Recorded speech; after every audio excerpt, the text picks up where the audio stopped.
Alright YouTube, hello, thank you for watching. Today's video is part number 2 of the mystery circuit. It's really not much of a mystery circuit, but some people you can fool part of the time, some people you just can't fool any of the time.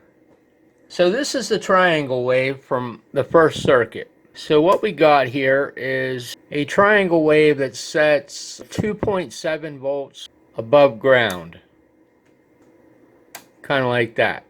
Now the amplitude of the triangle, it is roughly 2.7 volts.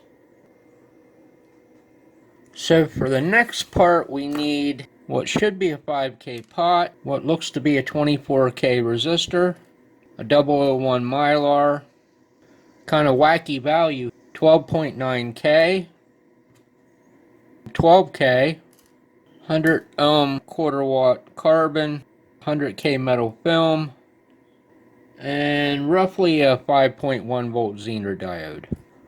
One more IC socket, and at some point we'll need another op amp for this. So let the games begin. Alright, camera just shut off for no reason. VCC is connected to pin 7. Now from pin 2 to ground, we need a 12.9K.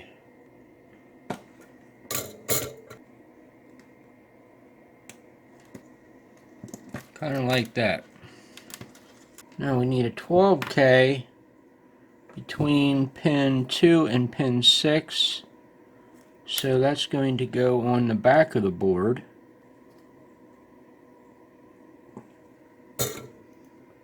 Kind of like that. Now we need a 001 going to pin 3. The only way I can do this is to jump this one over top of what I just laid down. And that's not going to do me any good because I still need to jump a resistor across what I just laid down. I just have to lay it out a little bit differently, but I can get it. Running that ground back around that direction, that didn't do me any good for sure. You can't even fit the edge of an X-Acto blade in between them. That's how crazy this board is. I never should have used this board. I should have just stuck with a piece of vector board. But you know, honestly, I had somebody ask me at one point in time, they said, why do you always use that? Well, they didn't actually word it like this, but they said, why do you use that vector board like that? And I said, well, because it's the fastest way to make a circuit. You don't have to deal with a bunch of Chinese junk boards with plated through holes, if that were the case, if you bought plated through holes, where if you ever want to take a component out, you can't get it back out of the board.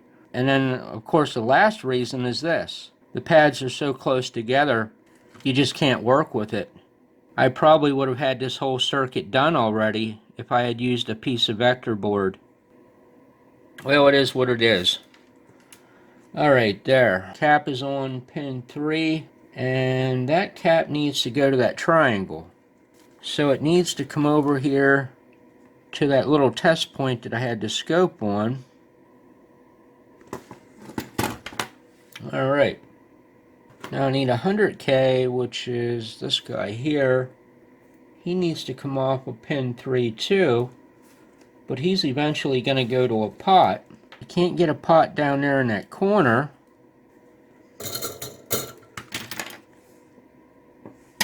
Kind of like that. So the end of that 100K resistor goes to a 5K pot, and the one leg of the pot goes to ground.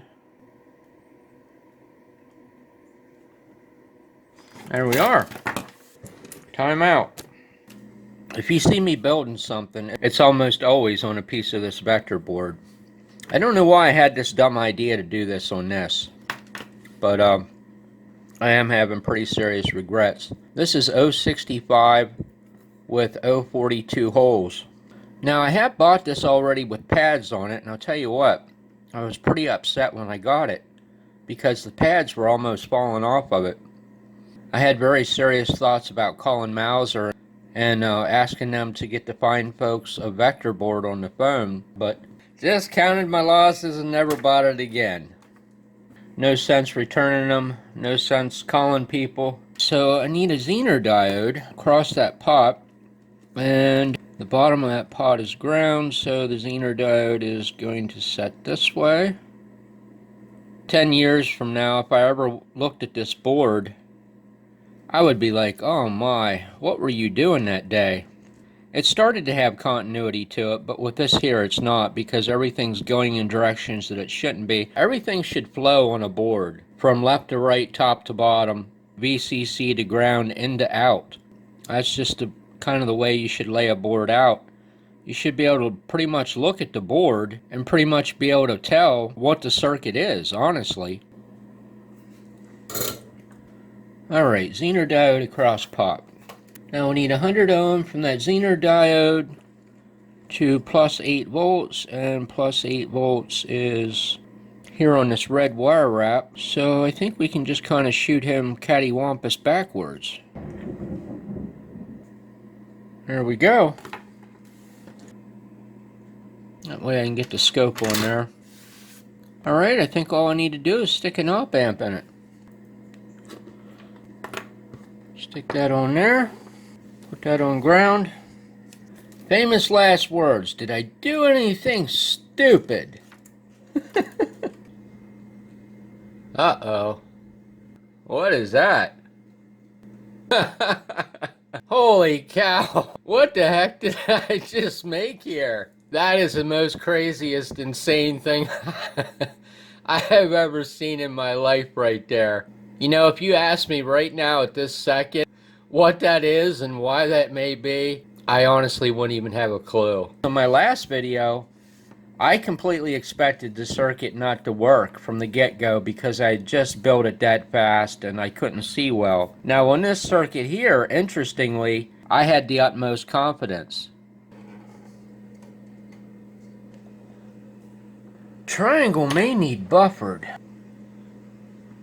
Affected the linearity of it some. We're going to need to buffer that. Ground is where. And as we move this up, it should go up. And it does.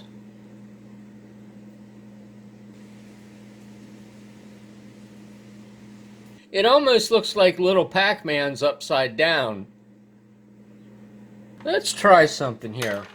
I may know the method to the madness.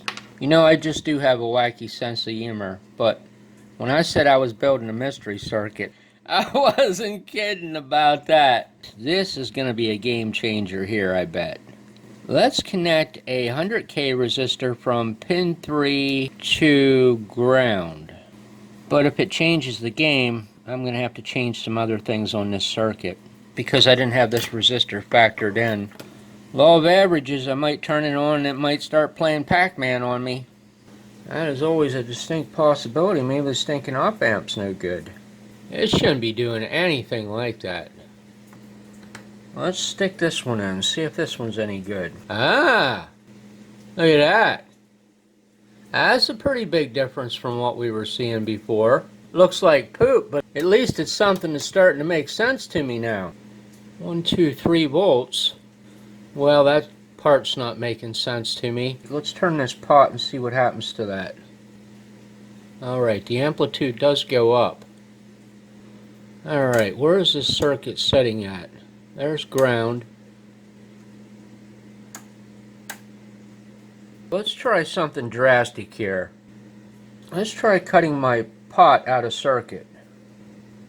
I don't think it did anything, did it?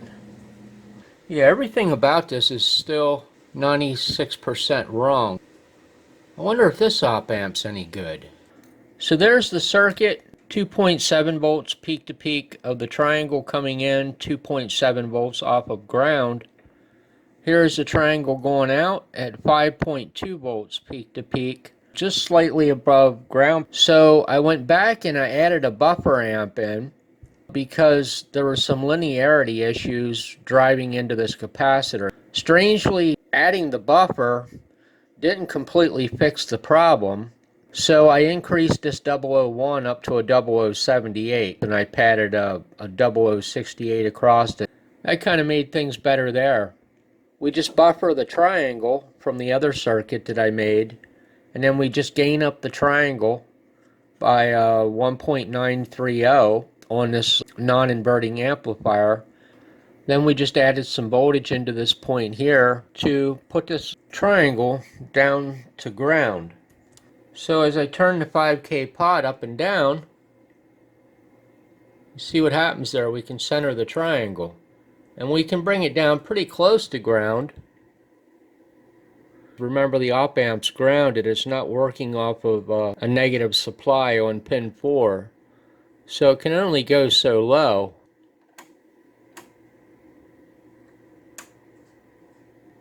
So you can see when it starts to get close to ground, we get a little bit of that. So if I adjust the pot up to the point at which that's not so bad,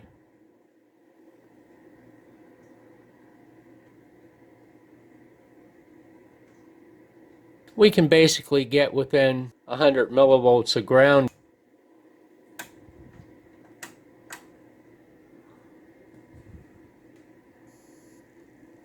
So anyway, there is circuit number 2 of the mystery circuit. So I have one more part to go in this. So hey, anyway, thank you very much for watching. You have a good day.